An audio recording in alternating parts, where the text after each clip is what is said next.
Good afternoon. I'm Hoge, IPI's Senior Adviser for External Relations. I'm happy to welcome you to this policy forum on citizen security and the Post-2015 Development Agenda, co-sponsored by IPI and UNDP, the United Nations Development Program. As you know, this forum is taking place in conjunction with UNDP's annual meeting on strengthening the law in crisis-affected and fragile situations.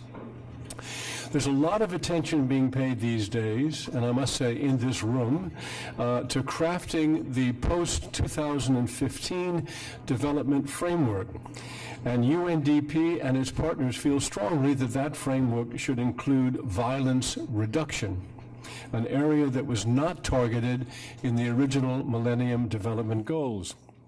One of the 5 big transformative shifts called for in the report of the high-level panel on the post-2015 development agenda, released at the end of May, seemed to lay the groundwork for that when it states, freedom from conflict and violence is the most fundamental human entitlement and the essential foundation for building peaceful and prosperous societies. As we know, an absence of war does not signify the presence of peace. And in non-conflict settings, armed violence can take a multitude of forms and have catastrophic effects on development. We have an excellent panel to discuss aspects of this from different perspectives for you. And since you have their full biographies in your papers, I will introduce them only briefly here in the order in which they will speak. Luis Ramirez is Senior Advisor to the Attorney General of Guatemala. He has wide experience as a specialist on penal law and quite specifically on social experience and public policies on citizen security. In place of Abdi Umar from Kenya, who was listed as a participant in your invitation, we are pleased to welcome Imam Elhussien and to thank her for appearing on such short notice. She is a program analyst at UNDP's Bureau for Crisis Prevention and Recovery. She has considerable United Nations experience in Sudan, working there with UNDP on disarmament, demobilization, and reintegration, and earlier with the UN peacekeeping mission as a human rights officer working in Darfur and what is now South Sudan. Peter Bauck is a senior advisor in the Norwegian Agency for Development Cooperation, known as NORAD, with a particular focus on development cooperation with countries in conflict or on the way out of conflict. Sheelagh Stewart is Director for Governance and Rule of Law in UNDP's Bureau for Crisis Prevention and Recovery. Prior to taking up that post in March 2012, she was head of the United Kingdom's Stabilization Unit, tasked with coordinating civil-military responses in fragile and conflict-affected states. So first of all, let me call on Luis Ramirez. Muy buenas tardes. Agradezco al equipo de trabajo de Naciones Unidas la invitación a participar en este panel, la invitación concreta que me han hecho y me han pedido es compartir con ustedes una experiencia de unos 3 años y con una pregunta clave. Si es posible contribuir a partir de los sistemas de justicia en países post-conflicto, en situaciones donde hay firma de paz, donde hay sistemas de fortalecimiento de justicia, si es posible contribuir a la disminución de determinados crímenes, o fundamentalmente de la criminalidad en un país. Para el efecto, yo creo importante tratar de orientar esta pequeña exposición relacionada con cuáles son una descripción sobre las tendencias de la criminalidad de mayor gravedad en el caso de Guatemala del 2009 al 2013. ¿Cuáles han sido los principales factores de transformación del sistema de justicia? Y poder exponer algunas variables que creo que deben ser explicadas a profundidad. Sin embargo, consideramos que estas variables han contribuido al descenso de la criminalidad existente en Guatemala en los últimos años. Y por último, algunas sugerencias o algunas recomendaciones que nosotros nos hemos hecho a nosotros mismos que consideramos importante compartirlo con ustedes. Como ustedes saben, en Guatemala en 1996 pues, se inició un tema de transformación hacia la democracia con la firma de los acuerdos de paz entre la guerrilla y el gobierno y con más de 200,000 muertos, y ustedes podrán encontrar de cómo a partir de las misiones de paz, la contribución de la comunidad internacional y la voluntad política de algunos sectores sociales, pues se inicia un descenso de la violencia en nuestro país, en este país, de 35 a 37 muertos por cada 100,000 habitantes que había en 1997. En 1998 pues llegamos a cerca de 24 muertos por cada 100,000 habitantes. Si bien no es una cifra que uno pueda be proud of course. We know the average in the world is 7. At least it's what's acceptable, 7 to 8 dead per 100,000. But as of 1998, the problem is that we had an increase which were not able to stop, even though we had processes of strengthening peace and missions of peace, and we had approximately 46 dead per 100,000 in 2009, which was, I guess, the time we had the greatest death per 100,000. But from 2009 to 2013, our levels have been similar to the levels in 1996. We have 34 per 100,000. And we believe this year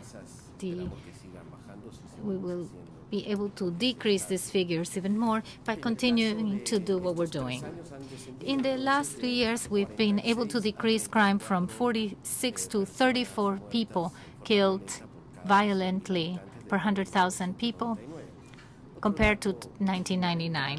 Another essential statistics is to know that we have approximately 12,900 claims of extortion in 2010, but in 2012 this has decreased to approximately 9,000 reports. So in terms of extortion, this is much more difficult to know because of those black numbers. Many do not come into the system, but however, we've been able to decrease the amount of claims files. We can say the same thing about kidnappings. In 2009, we had approximately 700 kidnappings a year, but we've been able to decrease this to about 100 to 150. We believe this year this has even gone down more. We have 213 claims for kidnapping, and we believe we'll probably bring it down to 450 if the tendency continues. In terms of regular crime, like vehicle theft, we found a significant decrease from 25,500 thefts that have been reported. In 2012, we had 19,315. In 2013, so far, we have 4,800. We're halfway through the year, so we believe then we will have a decrease to 8,000 vehicles stolen, and that's quite significant. And there are other crimes we would have expected to decrease, but it hasn't been the case. For instance, the carrying of weapons has decreased instead of increasing. We would have liked to totally eliminate weapons. But the essential question is, I believe, what are the reasons for this? For example, in violent deaths, the usage of weapons has been very difficult. Over 80% of these killings have been because of firearms. A country that doesn't manufacture weapons, that imports weapons, and that spends $7 million a year importing weapons, I believe there is no room to politically think that one of the key elements is the circulation of weapons in our country. I believe that alongside with the peace treaties, there is a deep judicial reform that generated great expectations. However, during those years, we did not produce the appropriate results. The key question would be, what are the variables that justify the change from 2009 or 2010 up to the year 2013 and nowadays, the current year, and to try to understand whether these are sustainable situations in time. I believe that the main variable of change have to do with the political will of the institutions. We have realized that when institutions are led, and I'm talking about the public ministry, police, the judiciary, that has a concrete project. We're talking about people who know in depth the conditions of what needs to be done within the institutions, that has a strategic plan that should develop. I believe that this is a key factor, a willingness to change that translates in the political will of institutions. But this is not enough. I am a firm believer that even though there are some public servants that have the willingness to change things, but if they don't know where they're heading or where the institutions are heading, this will trigger very poor outcomes. A second variable, which in my view is a fundamental that have given fruitful results in Guatemala, is management of institutions. Transformation doesn't take place just with rules. Bureaucracy needs to be known, and the development of institutions, one needs to work on strategic planning, monitoring, performance indicators, careers, and I believe that the change in management of institutions has been key. For instance, for the judiciary and of the prosecutor's office. For instance, there have been some prosecuting offices that had close to 3% productivity of their cases, 5% in less than 6 times. With a change of management or leadership, with the same people and with the same methods, it tripled its functioning. Therefore, the only thing that needed to be done is to implement modern systems. However, during some institutions, we don't have the appropriate prosecutors or judges. That has been a constant since 1998 until 2009. And I believe that a purge of institutions, mainly within the police force, is crucial in the process of institutional transformation. Since this purge is not clear, we need to be very clear about it. We had blunders in recycling the old police towards a new police. And I believe that both the international community and Guatemalans, we definitely made a mistake in not implementing a deep transformation of the police force from the beginning. We were more concerned for the judiciary rather than the police. Also, we made the mistake of having a single police force, a centralized model, and I believe that we didn't bet on a criminal investigation police. 19 years after, we've thought of creating this criminal police force, and we had to turn to the UN in order to base ourselves on CICIF, and together with the prosecutor's office, we've done a good job. But perhaps had we worked initially with a criminal investigation police, elite bodies in order to dismantle the traditional structures of illegal entities as envisioned by the peace treaties, it was basically like a checklist. Is there a police force? Yes. And not just the police that can meet local needs. Another variable of change that we have experienced in the past 3 years has been the development of the IT systems and information systems, the decision-making process at the management level around implementation of technology, for instance, for wiretaps.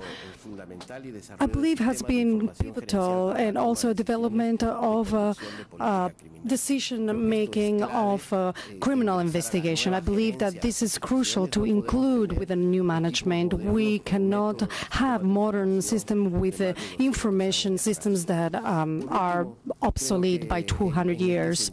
And lastly, I believe that one of the main changes has been the working methodology. I believe these old principles that if we want to change things, we need to change our methods. This is just a simple management system that needs to be implemented. Many times, many public officials with whom I've been working and share work, they contribute their own experience in their methods, but these methods are they're very obsolete. Sometimes we have change of management or policies, but if we don't change methods of work by judges and lawyers, we can end up going on the wrong path that we had undertaken up until then. The working methodology need to combine a working team between police and judges, in this case, to be more complete as far as civil intelligence, to work with modern methods and change logic that we could investigate in order to stop and not to stop in order to investigate. That's one of the main problems in which jails become depositories for human beings before being sanctioning mechanisms and socialism mechanisms. I would like to illustrate some of the examples of the impact of this situation.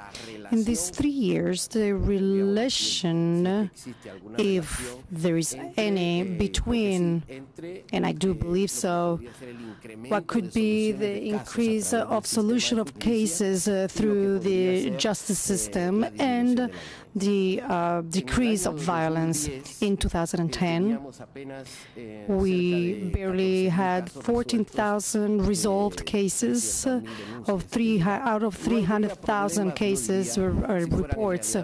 I believe that I'm not talking about kidnapping, serious cases, homicides. Perhaps would have a strong impact in the case of crime, but unfortunately that's not the case. However, we went from 2010 to 2011. We grew with these transformations with 100% of solutions. You cannot have a first year a great impact, but we from 15,000 we went up to 28,000, 29,000 of solved cases. Victims were rendered justice with a sentence or a resolution of less serious cases. In 2012, we grew by 30% vis-à-vis 2011, and this implies an exponential growth. We almost had 40,000 solved cases.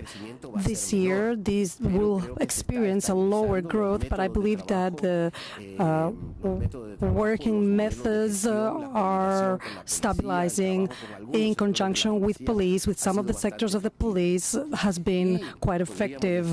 And we may say that a solution, but also a problem. Any solution, any approach to the problem will lead us to new complex situations. In 2007, in Guatemala, imprisonment is almost 70 people imprisoned per per 50 inhabitants. In the U.S., we have a much larger proportion. Other countries with a judicial reform, like such as Chile or Costa Rica, we have almost 300 inmates per 100,000 inhabitants. In Guatemala, we have a very low rate, 70 inmates, and out of 7,000 inmates to 15,400 inmates in 2010. Although the cases that we are selecting we're talking about serious cases, we have a situation in which many cases that could be resolved through conciliation are being resolved through imprisonment. And this could be a problem, but we are making adjustments, both of the political will, which does exist in a management and method, in order to prevent less serious cases to reach the jail system and to foster a new resolution of conflicts. I believe that some takeaways from this is to break with some myths when we're talking about resolution of post-conflict processes. The first myth is that the growth of sanctions reduces crime. This is a myth in which the despair of citizens, insecurity, politicians take over, and their only goal is to have a higher number of penalties. And for instance, we have the illegal traffic of arms, in which we had from 6 to 10 years with the illegal importation of weapons. However, we haven't had a growth in the seizure of illegal arms. Actually, they went down close to 4,000 cases. Before the change of penalties, we had almost 10,000 cases of weapons seized, which means that what we have is a police corruption. Somebody who is carrying illegal weapon, it's easier to corrupt the police force.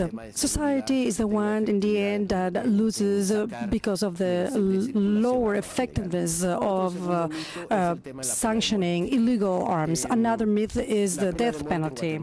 Death penalty in Guatemala is included in our legislation. Guatemala, it's a country that has abolished the death penalty. In practice, the last execution was in 2002, and even in the peace treaties that started in 1997, 2 executions took place, and then we continued with 6 executions during the peace treaties, and there were close to 170 people, and through the international means and international courts, their death penalties were reversed. However, the reduction of the crime trend has been achieved without an increase of penalties, with alternative methods of conflicts, and without the death penalty being implemented, which is important. What do I believe should be done, and what are the general recommendations, as well as some conclusions? First of all, we need to acknowledge that we're not facing crime, we're rather facing levels of violence. We're not facing crimes per se, but rather conflicts. What we're trying to do is to come down to the specific, trying to intervene in these conflicts depending on the power we have of the law, so we can try to dosify power in order to match the conflict. We need to acknowledge that the system of applying the law is part of this whole system of managing social conflict. We have to work on alternative systems to settle conflicts. We need to find mechanisms and legal mechanisms of indigenous people. We need to work on the community so that they can have their own mechanisms to settle conflicts. And the system of justice where the law is used should be the last resource because of the clumsy and violent way it has to interfere with conflicts. There hasn't just been 40,000 deaths in the last few years. I would say there are 40,000 people that have been killed because of solving a conflict in a predetermined manner. Had we solved this problem before the conflict, we wouldn't have needed to come to these weapons and alternative settlement of conflicts as a risk or as intervention, as a preventing intervention, in my opinion, is key in order to avoid killings. This needs to go hand in hand with the intervention of the state by applying the law and by having social policies for young people particularly and for children. For instance, the gangs, young gangs are a serious problem in Latin America, and there is a conflict. Who's taking over the young people? Either the gangs or society or the state. We can only disguise this in terms of public policy. What are the public policies that we could bring for these marginalized communities? Because the greatest violence relates to urban violence, much more than rural. Indigenous people, for example, in Guatemala, have 8 deaths per 100,000 inhabitants. So their problem is different. It's a different type of cultural environment and different circumstances for these killers.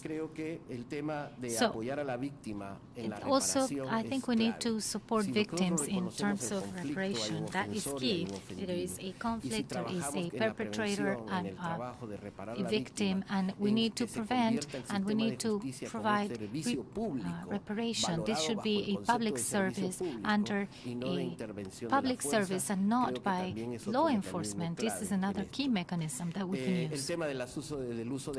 The use of guns is essential. Guns are a risk. We really shouldn't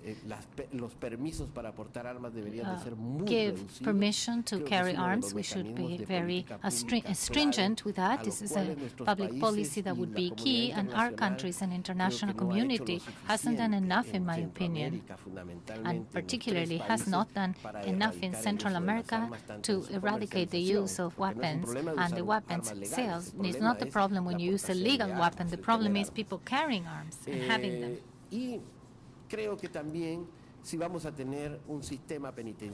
If we have a penitentiary system, then we should have a human penitentiary system. That's first and foremost. Also, this system shouldn't strengthen the relationship between criminals so that people can empower themselves. Criminologists always said that jails are the best schools for crimes. If we really believe that, then we cannot give the same medicine to all conflicts. Young gangs get strengthened in these jails. This is another mechanism that they use to strengthen the gangs that we cannot use if we want to eliminate or eradicate criminality. The problems that we have in jails for children is one of the essential problems. We need to find mechanisms that are much better. We need to have more human jails and a justice system that's complemented and complementary to other mechanisms to solve social conflict. Thank you. Thank you, Luis Ramirez. I'm going to move just directly to Iman Elhussien, who once again is Program Analyst at UNDP's Bureau for Crisis Prevention and Recovery. Thank you. I'll say a few words about the Sudan context, and then I'll make the links between insecurity and development, and finally some outline good practices from the Sudan context. Sudan is facing significant security and political challenges in its various regions, including Darfur, the 3 areas in the border with the now South Sudan, and also in the east. As in any conflict situation, there are different dynamics at play at the macro level, such as national and regional, and as well as community levels. In Sudan, some of more macro-level challenges are, for example, the influx of weapons, especially after the events in Libya and the Arab Spring, the legacy of the long and protracted war between the North and the South of Sudan, and the different peace processes, like the Darfur peace process in Abuja, now the Doha talks, the comprehensive peace agreement between the North and the South, and the ongoing tension and conflicts alongside the borders between North and South that are basically currently taking place. In the transitional areas, the Blue Nile State, South Kordofan, and the Abyei. While Khartoum in the central of Sudan did not witness violent conflicts or were directly involved in the armed conflict taking place in these different regions, however, violent conflict and security threats remain an everyday possibility. And one example of the security vulnerability of Khartoum is the attack launched by the Justice and Equality Movement in 2008. As a result, 220 people were killed in one day. While the realities on the ground became an everyday event to some parts of the country, communities' everyday lives, needs remain a continuing challenge, not only affecting the livelihoods and the welfare of these individuals, but fundamentally protracting violent conflict and increasing individual and community securities.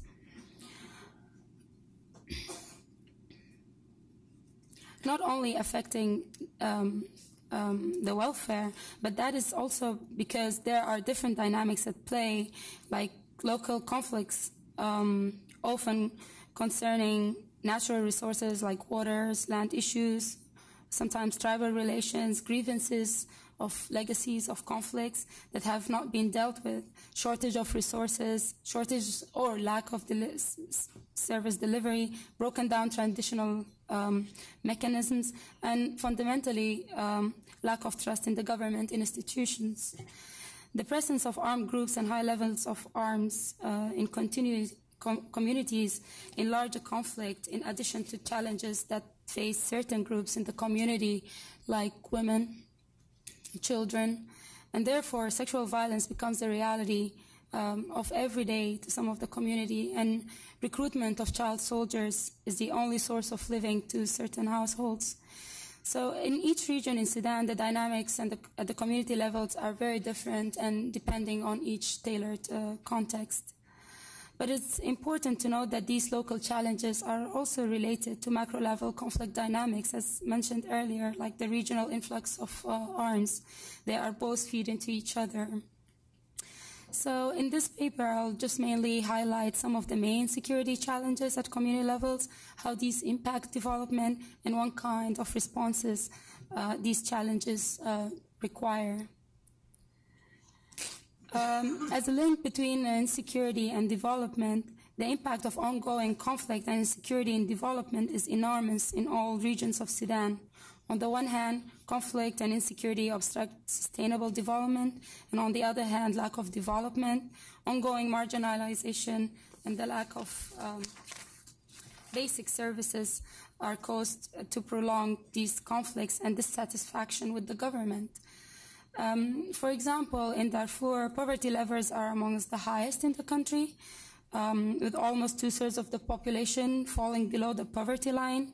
Human development indicators are among the worst in Africa. The delivery of essential services, including health, education, access to clean water, are severely constrained by the limited human and financial resources that are made available to this specific or particular region. Continued insecurity, presence of armed groups, and high levels of proliferation and possession of small arms in most parts of Darfur make large parts of the region inaccessible to government and to international community alike. This implies that there is a lack of basic service delivery and a lack of livelihoods opportunities. Just as insecurity service delivery in these parts are weak, which leads to further insecurity and grievance. Insecurity also obstructs the voluntary return of IDPs to mostly rural areas. Also, it is also recognized that the sustainability of both return and local reintegration of IDPs depends on addressing longer-term recovery and development priorities, in particular finding viable livelihood opportunities and basic service, access and delivery of service, including access to justice and security in institutions. As an example, the absence of reproductive health services in certain communities make women walk for long hours to reach a certain facility. And in the meanwhile, they get exposed to women sexual violence, sometimes child sexual violence, gender-based violence, and in return, communities enter into internal violent conflict.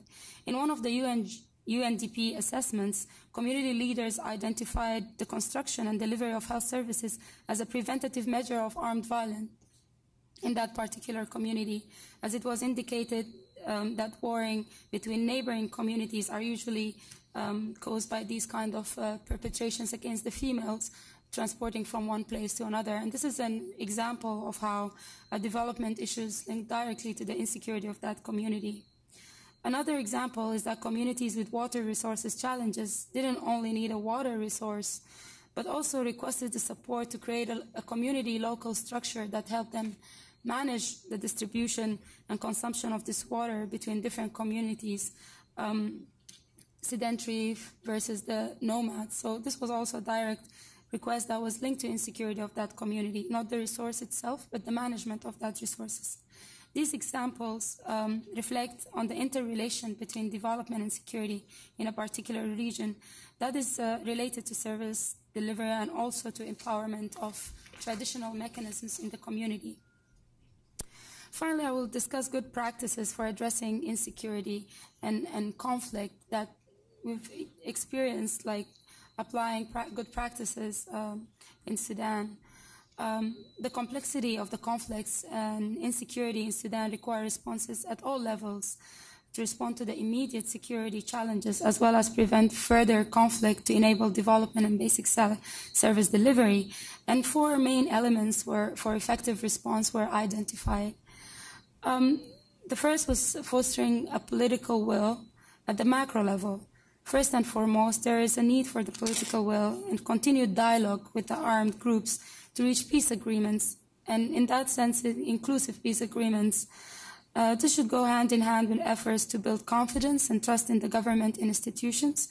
For example, it should be ensured that investments in basic service delivery, as well as capacities of justice and security in institutions, are equally distributed.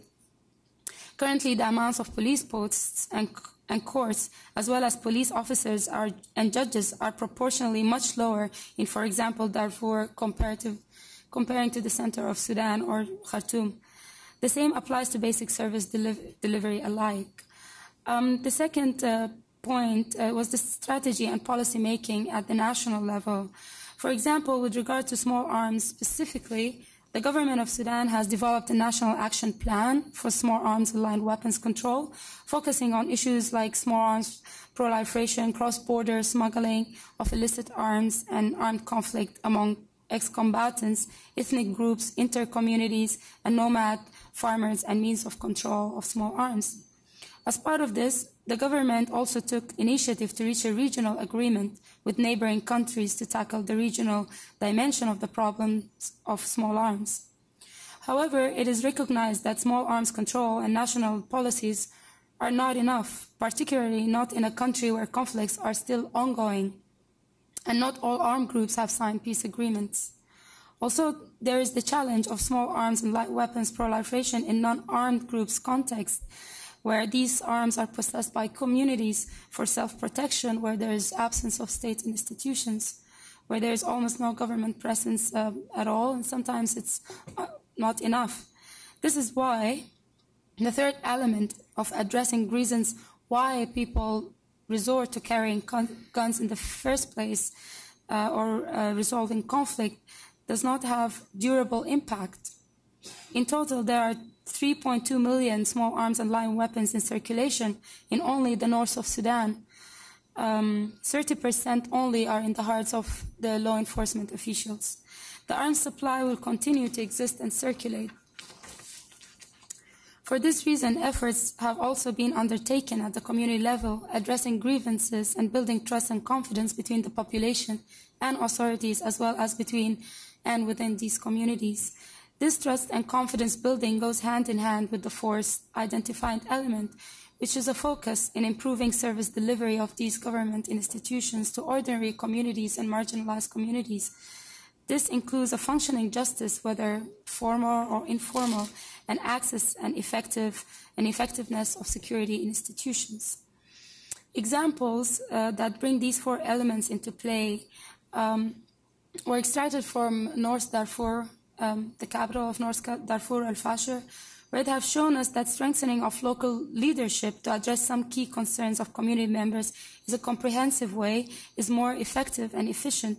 Also establishing and strengthening a link between state institutions and the traditional institutions in that region is deemed critical for any sustainable intervention.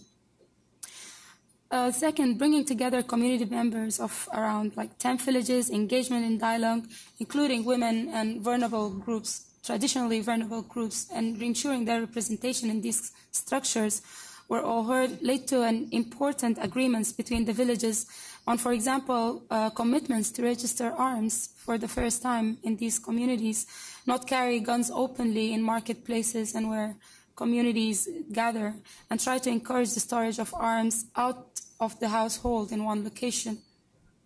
Also to prevent individuals to solve conflicts violently. In conclusion, it is these types of initiatives which combine political will and strategic guidance with a focus on local empowerment to address causes of conflict or tensions. These elements, coupled with improvement of basic service delivery and livelihoods opportunities, assist in promoting security. In addition, these strengthen community organization and engagement of citizens in these decisions that affect their lives, their daily lives. In particular case, the empowerment of local authorities was combined with projects addressing water, health priorities of the community. A major lesson that can be drawn from different initiatives in Sudan is that it's important to know the different sorts of responses are effective depending on the local context of each community and thorough conflict analysis in these communities. In most cases, a comprehensive response is required.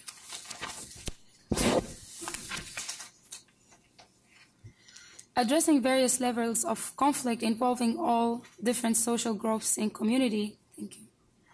This means, for example, solving ongoing conflicts over land and water and strengthening justice institutions to deal with grievances of conflict legacies at the same time. And added to this dimension is the need to build confidence in government institutions by aiding these institutions to be accessible and also able to deliver in a fair and equal manner. It is clear that addressing insecurity in Sudan requires work with communities and governments across different sectors alike. It includes, for example, community sensitization, whereas community needs to take an active role in this process, peace dialogue, and livelihood work, as well as improving justice delivery and access to justice. This presentation has only provided a few examples of local level initiatives. However, these should not be seen as standalone. They need to go hand in hand with more national level support, as well as other areas of community-based work. It is recognized that the interventions I mentioned today will not change whole of Sudan, nor solve all the underlying causes of conflict, but it is important to recognize that these interventions are critical to these communities. In one hand, it supports the national process of peace dialogue and support the understanding of these conflict drivers at the community level, and evidently provides for improvement of conditions for development and any peace processes in the future. Thanks.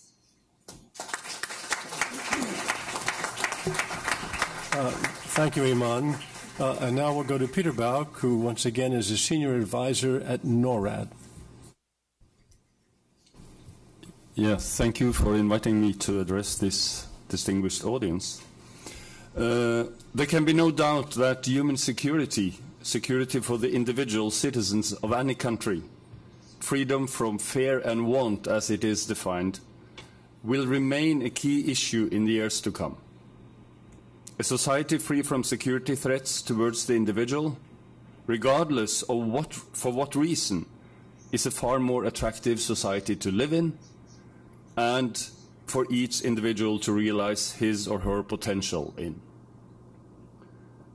Discussing the post-2015 development framework, Norway has so far in particular focused on the importance of just distribution in the societies, gender equality, health and renewable and clean energy, all important elements to be included. But no doubt the importance of security also as a condition for achieving the above-mentioned priorities will remain there. Based on my personal experiences, given the role of Norway internationally as a facilitator for peaceful solutions to conflicts around the globe, and the importance of the Oslo commitments on armed violence as a base for realizing the existing Millennium Development Goals by 2015, any attempt to strengthen security and transform violent conflict into political dialogue will remain important. I will use this opportunity to discuss a few paradoxes we are often facing when working on security and justice. What I'm going to say is based on my personal experiences working with countries in conflict and on their way out of conflict for more than 30 years, with a particular focus on countries like Afghanistan, Pakistan, Nepal, and Palestine. And I will speak in my personal capacity. The Commission on Human Security in 2003 presented their report, Human Security Now. They focused on the paradigm shift from state-centered security to individual human security and underlined the responsibility of the states to secure the individual citizen from fear and want.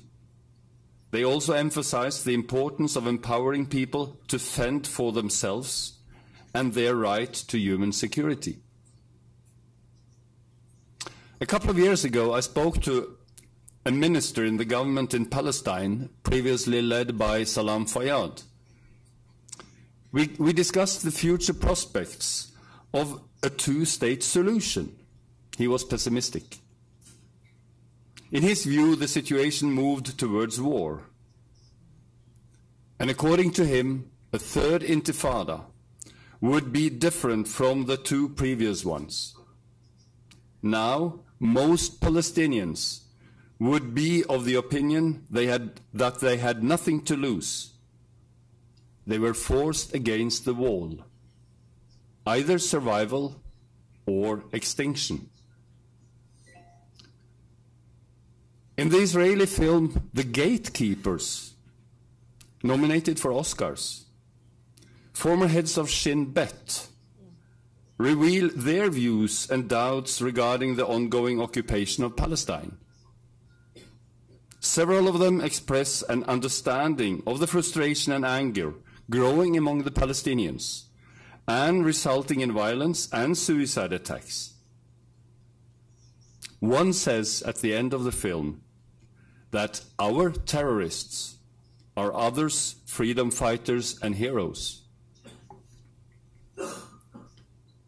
To fend for themselves, we experience again and again that people turn to violence and armed struggle to end occupation, oppression, injustice, and marginalization, often when other means have proven useless. Is all violence therefore to be condemned? What about the Afghan Mujahideen fighting the Soviet invasion in Afghanistan in the 1980s? We saw them as freedom fighters,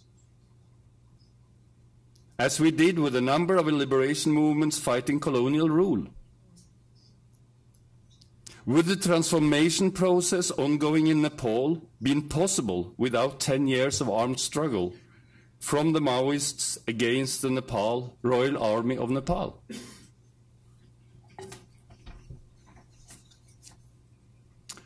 I don't say this to glorify armed struggle, but to make us aware that people sometimes make choices not of our liking to fend for themselves.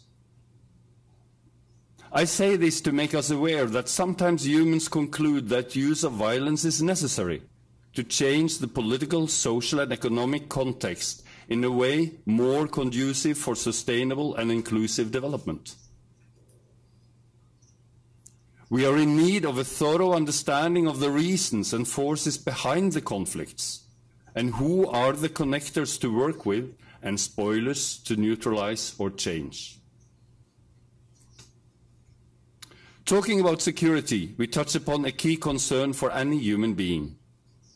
Security is a major concern related to the individual, to close ones like family, local community, and so on. Earlier, the main focus was on protection of national borders from foreign intruders. Today, focus is much more on internal threats in each state. But we should remember that internationally organized crime with humans, arms, narcotics, precious metals and antiques represent cross-border activities, undermining security for citizens. National elites and even states or state employees can be engaged in these illicit activities.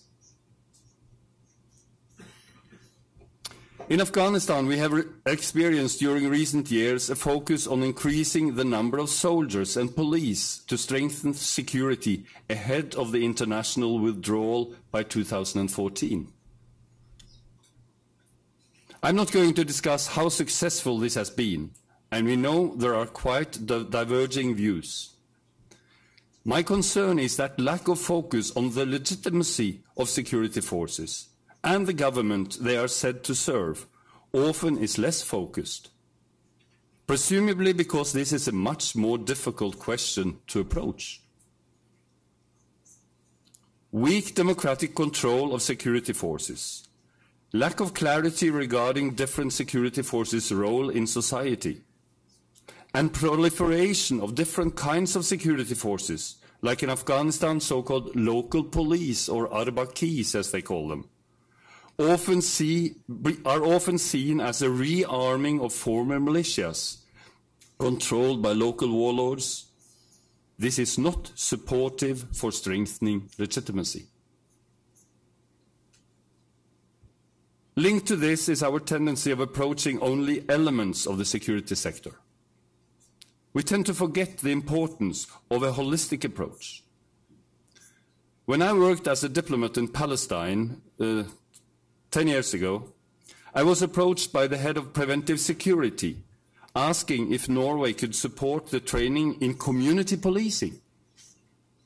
All international support to the police in Palestine was focused on anti-terrorism and anti-riot. In Afghanistan, I experienced that our main focus is on the number of police, number of soldiers, and their wages. Important, yes, but only an element of a complex organism. The security sector and the judicial sector are closely interlinked. A police force will enhance its legitimacy through its mandate and how it is supervised by democratically elected bodies, training, and how it conducts its duties and responsibilities. But for the individual, an additional assurance to avoid abuse of power by the police is a well-functioning judicial system. With prosecution, defense lawyers, and courts. Misuse of power can be corrected. Crimes can be prosecuted. When, as in Afghanistan, the governmental legal system is corrupt and with no or very limited legitimacy, these control mechanisms are not functioning. A holistic approach to the security sector and the judicial sector as a whole is a must if we are going to succeed in assisting building a society based on rule of law and security. UNDP highlights to work on the legacy of conflict. Transitional justice is an important element for a population to reconcile itself with past grievances and losses. To succeed, I believe it is as important to develop a common understanding of the reasons for conflicts and to establish a mutual trust and legitimate political and judicial system before such transitional processes starts. Why? We should, as far as possible, avoid that premature judicial processes jeopardize attempts to reconcile antagonistic forces. Remember that the authorities the international community supports in Afghanistan today also encompass a number of former warlords and others responsible for serious atrocities. Security for women and children is an important issue to focus on. But it is important to see women as well as men as active partners in any process towards political solution and not only as victims. As Security Council Resolution 1325 states very clearly. Many countries in conflict still have strong traditional system of justice and conflict resolution, like the Shura and Jirga systems in Afghanistan. We also often hear concern that the judicial system based on Sharia, the Islamic law, includes a number of decrees unfavorable to women. We should be concerned. But my experience is that in dialogue with the people concerned, we should also look at the possibilities within these systems. There are a number of examples of women in Afghanistan playing a crucial role in Shuras and Jirgas, traditionally the playground for men. And the first Palestinian female judge in the Sharia court in Palestine states in the forthcoming book that she cannot change the law, but as a female, she can give any woman quite a different possibility to present her case than her male colleague would be able to do. Gender-based violence as part of an ongoing conflict or of criminal activity is among the most devastating and degrading atrocities. Women, young and old, are hardest hit. We should, though, remember that also men, young and old, are victims of these abuses. To end, I will underline the importance of a functioning and legitimate judicial system in any country, and in particular in countries trying to get out of conflict. Any judicial system can only become legitimate when all elements of the legal chain, from the police to the prosecution, defense, courts and prisons, interact in a constructive way and give the population the assurance of a reliable system. A holistic approach is more than anywhere else needed if we are going to succeed. Without a legitimate judicial system, our chances of reducing corruption and illicit economic activities like narcotics are severely hampered. Security for the population, human security for the individual is of utmost importance. The challenges to reach there are immense, and the possibilities of failure are many. Thank you.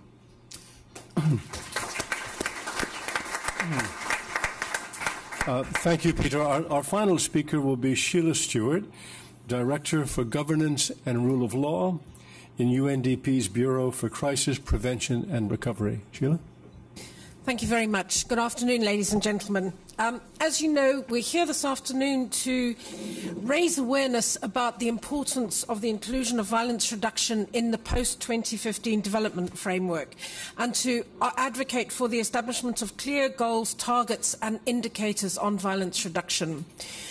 I think that's very important. I'm going to start off by thanking the speakers who've already spoken to us about this and try and highlight some of the incredibly rich things I've heard in their presentations as they've spoken this afternoon. Starting off with a little bit about what I heard from the Special Assistant to the Attorney General in Guatemala, Mr. Ramirez. The thing I heard that really struck me is that changing the rules alone does not change whether a system of justice is effective. That this relies on a set of other things. It relies on having just laws and rules that are accepted by the society, and I think Mr. Bauck spoke to that, and also changing the system of management and incentives. And one of the very interesting things that I heard Mr. Ramirez say at the beginning is that it's quite possible that in the beginning of these processes, it's very, very important to go for deep change to a system. And Mr. Bauck referred to that as well when he asked the question, is some violence justified?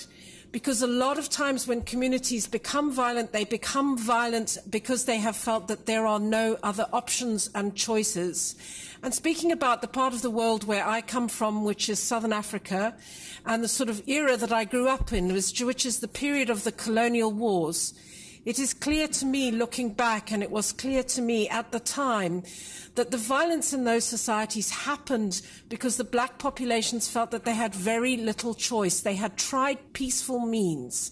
And what that meant was that in the truth and reconciliation processes in South Africa and the disarmament process that we went through in Zimbabwe, a great deal of attention was paid to why those communities went to war in the first place. And this talks to the points that Iman has made on my right here, that it's very, very important to ask communities why they are arming themselves, and to ensure that if you're going to disarm, that people feel safe and secure enough and able to invest in their own development. And that is the kind of sure way to secure disarmament.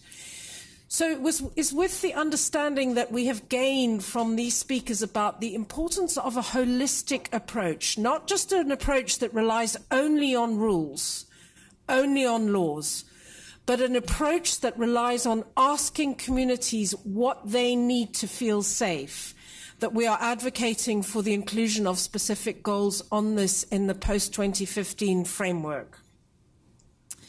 I think the examples provided by the speakers demonstrate the importance of supporting these efforts to ensure stability and development through making people safer and increasing their confidence to the point where they feel able to make the productive investment that results in development, but also in peace. And, you know, ladies and gentlemen, we work with a cycle here. People feel safer, then they invest in their own development, then they have more of a stake in keeping the peace, and that's how you build a virtuous circle. And all of the speakers here this afternoon have spoken to that. Violence and conflict hold back development. According to the World Bank, no low-income country affected by conflict or high level of violence has met a single MDG. In wealthier countries, the parts of those countries that are affected by fragility and violence also show those development failures. They are just as poor, parts of those wealthy countries, as some of the poorest countries in the world because of violence and because of conflict. Now, where does this leave us? It means that although 1 billion people have been lifted out of poverty in the last decade, there are 1.5 billion people still in poverty. And why? Principally because they live in the parts of the world that are affected by this chronic violence, chronic insecurity. They're mired in this intractable poverty. And this becomes really, in many ways, the development challenge of our time. It becomes the thing that we need to crack.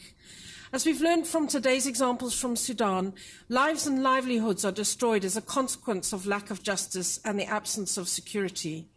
And even in a context like Guatemala, armed violence has had an absolutely devastating impact on economic development. And to just give you a flavor of that, in Guatemala, violence cost the state 7% of GDP in 2005, more than the combined budget for agriculture, health and education. And it also caused twice the damage that was caused by Hurricane Stan in that same year. Now, if you think what could have happened if that money had been invested in developments and if those people had been able to invest in their own development, we might be thinking about something very different. Now, as the Attorney General said, huge progress has been made in Guatemala. There's been incredible reductions in crime. But as he also noted, now is the moment to build off those changes and to leverage the peace that can be gained in the future through encouraging youth out of this pattern into gangs and kind of distracting them towards development. We've also learned from today's speakers, as they've discussed a broad range of causes of insecurity and violence. In our day-to-day work in countries across the world, we are confronted with the complexities of violence and the interconnected nature of peace, security, development, human rights, the rule of law, and the prevention of armed violence. We've also seen, though, and sometimes this looks intractable and hopeless, but we've also seen that measures can be undertaken to reduce violence. Over the past decade, an increasing number of governments, local authorities, civil society organizations, and the private sector are undertaking a wide array of innovative initiatives to tackle violence. And I think the examples provided by today's speakers demonstrate this. For example, Mr. Ramirez's reference to the fact that you may need to punish people, but you need to look for human penal systems. And where at all possible you divert people from prison, because that is a way of kind of increasing the possibility of reconciliation in a society. Initiatives also need to include measures to strengthen institutional capacities. Again, the reference to incentives to improve management, but also institutional capacities to address the causes and consequences of armed violence at national and local levels. Also, prevention is important. It's important to prevent insecurity in communities and to enhance their security in that way. And in El Salvador, for example, initiatives at the municipal level have resulted in the design of citizen security plans that include, on the one hand, strengthened law enforcement, but on the other hand, close cooperation with civil society, the private sector, and communities to prevent the armed violence that comes from there. And also a focus on getting law enforcement and those communities to kind of talk to each other and discuss how best to manage the problem, because it's everybody's problem. It's not just a law enforcement problem, it's a real problem for citizens as well. So on average, across 20 municipalities in El Salvador, there's been a 12% reduction in homicides recorded following these interventions in 2011. In 2012, progress continued, and that year ended with a 41% reduction of homicides, and that's mainly a result of truces between the different gangs. And that's also part of the police not just going in and cracking heads, but playing a slightly different role, negotiating with the communities. We have to make these links through to the post-2015 agenda. We understand now, in a way that's different from the last time around, how important this is. So as a way forward, we consider the ongoing post-2015 discussions as a great opportunity to agree at the highest level that security, armed violence, and development are interlinked, and that there is a need to include a goal specifically targeting the reduction of violence. We were pleased to see that the need to include peace and security in the post-2015 development framework was emphasized in the report of the high-level panel on the post-2015 agenda as one of the 4 key dimensions of development where progress is needed. We think that's very important. And inclusion of a goal targeting the reduction of violence will require sustained investment in the support of law enforcement capacities, violent prevention strategies, local governance, citizen security, and a range of measures to improve the responsiveness and oversight of national justice and security institutions. This is investment in enforcement, ladies and gentlemen, but it is also investment in the rule of law. A situation where no one is above the law, everyone is ruled by the law, and everyone is ruled, as we'll hear from Aung San Suu Kyi tomorrow, by just laws. UNDP is committed to continue to support countries to reduce levels of armed violence and enable development. Efforts are required at all levels, a continuation of the important work in countries like Sudan and Guatemala, to which UNDP is very committed. and a strong commitment of member states to seize the opportunity created by the post-2015 discussions to ensure that dimensions of the rule of law, agenda and violence reduction are included in the framework. And I would like to just conclude by thanking Norway for its extremely generous contribution to this agenda, and by thanking all the other donor partners and all of you for coming and listening to us. Thank you very much.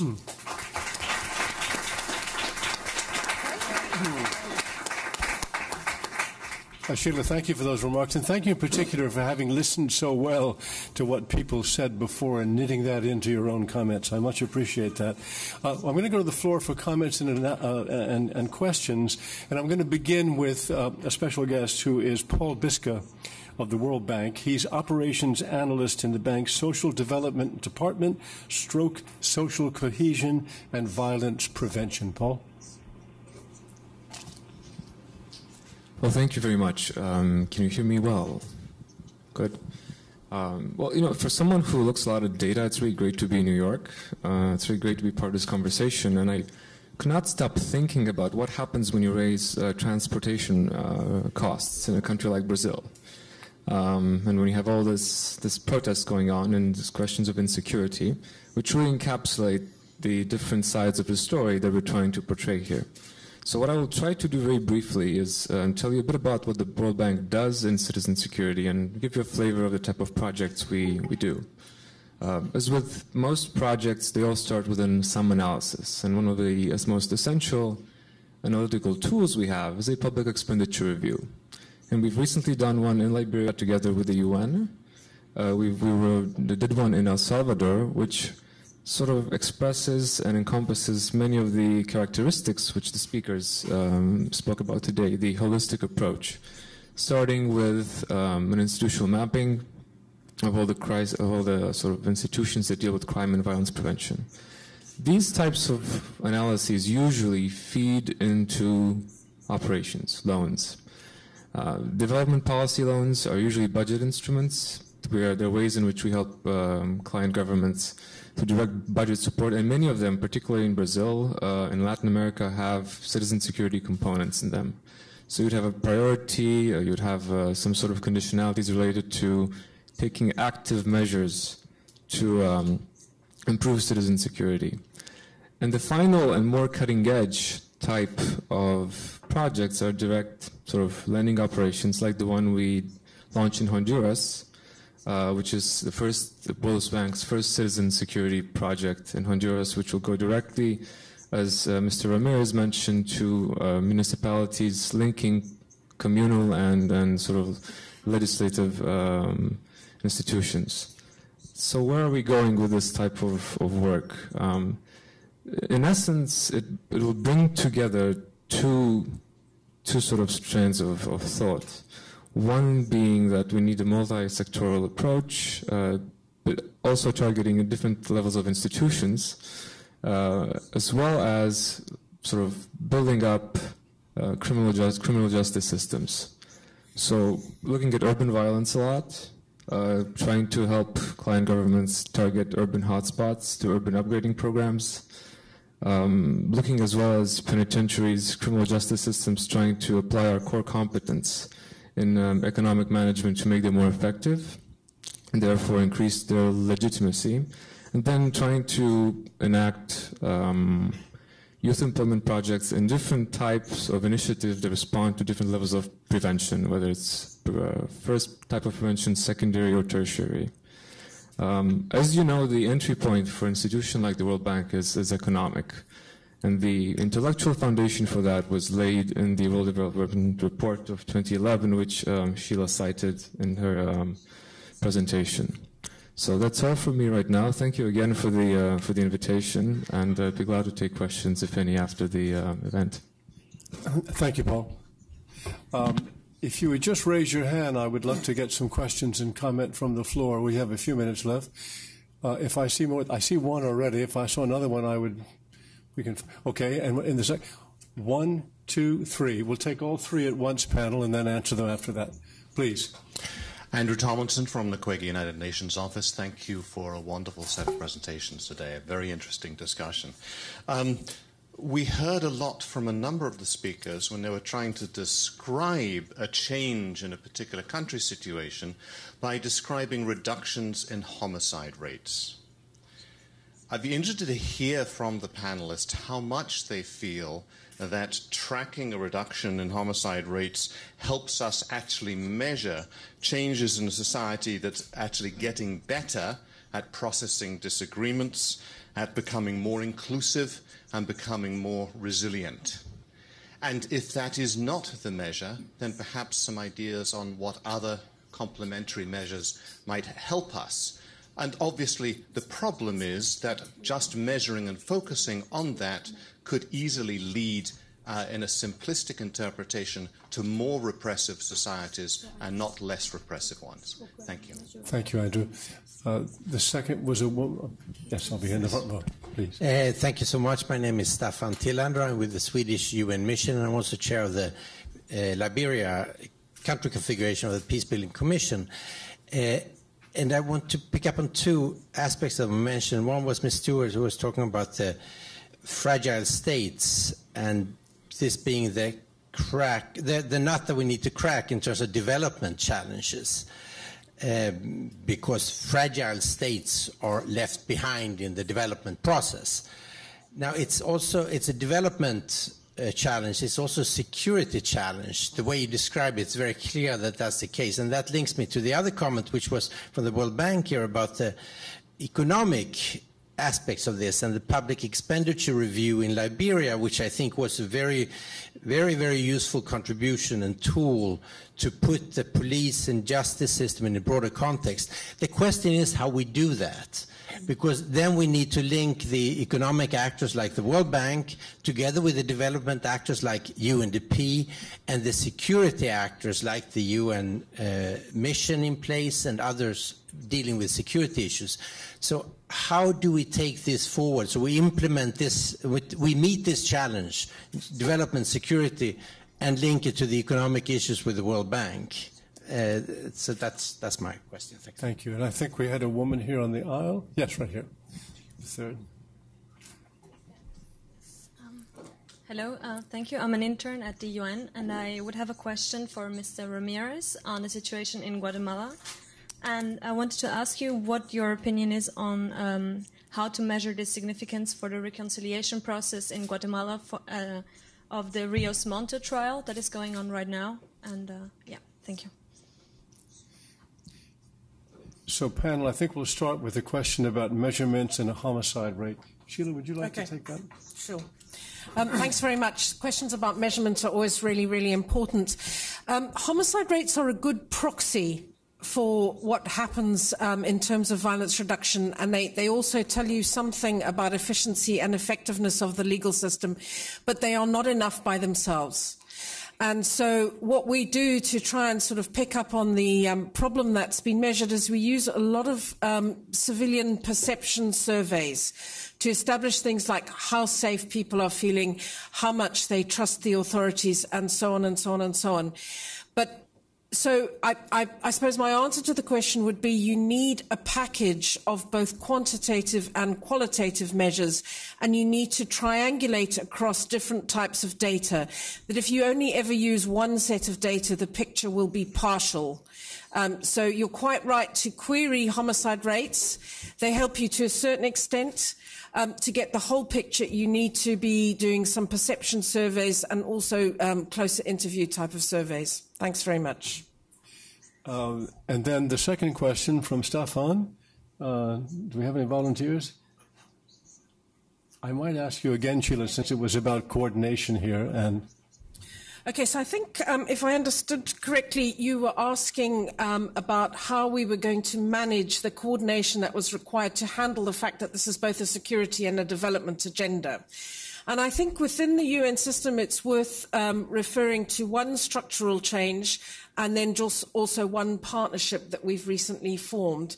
The structural change has been, over the last year, the formation of the global focal point for rule of law within the UN system.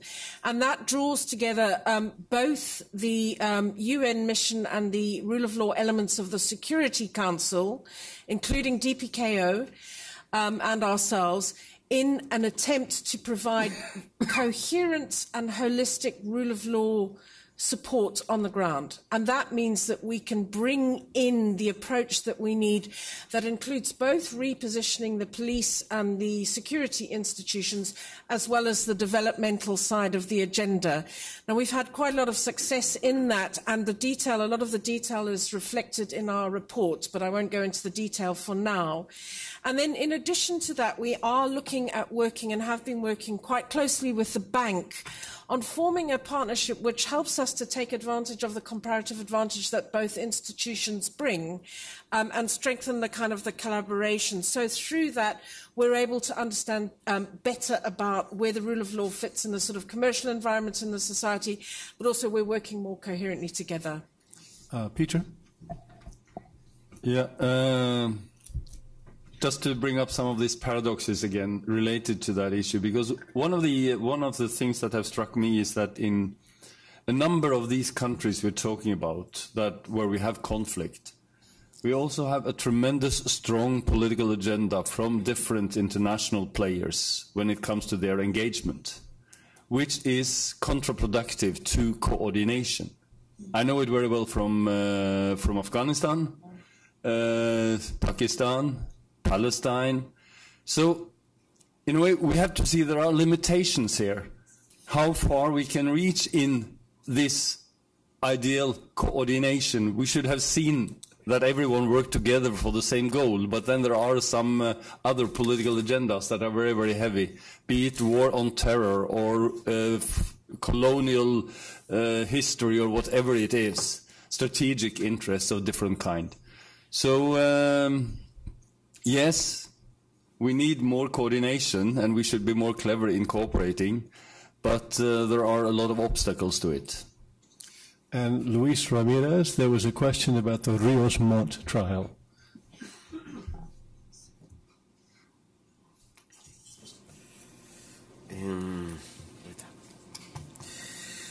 Bueno, me voy a referir también un poco a las cifras, porque también. I'd also like to mention some figures because I've been very passionate about how to quantify the results of the judiciary. I have developed about 30 indicators with a team, and I believe that at the end of the day, perhaps you're only left with 5 or 10. The problem is you cannot assess what we are not able to quantify. Is rather difficult to say. For instance, in the case of El Salvador, we've just had a truce between the gangs and the government, and we had a drop of homicides, close to 50% drop.